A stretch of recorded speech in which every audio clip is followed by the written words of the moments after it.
Okay. Yo kada mo rin daw je sai bom puwe gom de. Tai ye tai no.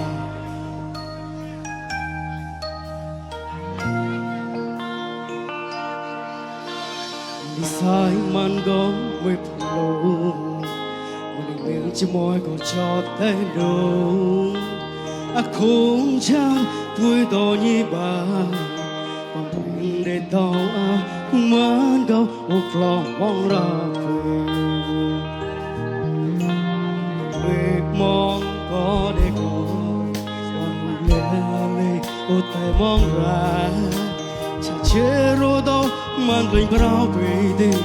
bị chán mong u nem u lan mong hồng có quê lệ quê mong ra đừng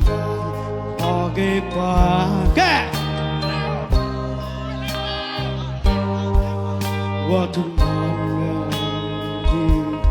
lo cái ba cái chế vi tao muốn sai chọc đi u mới mong ra chan có một chan bi chan à đây ông nu chan lao bi ở chung đồ cút nằm máu té rồi mong nhiều go away u go ra nè nhớ thấy u phôi quốc phôi mềm ha kệ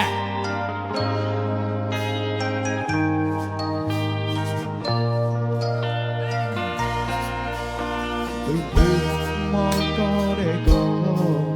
bỏ hương lệ u tên chả chế rô tóc mang lên rau vì đi thì chẳng mong buồn em buồn lá mong hồng có quê lên quê mong ra bỏ thương mong thì lo cái vàng hồng có khâu lên khâu mong ra bỏ thương mong em lo cái vàng cái chế vi cho đi mới mong ra chan không chan bơi quý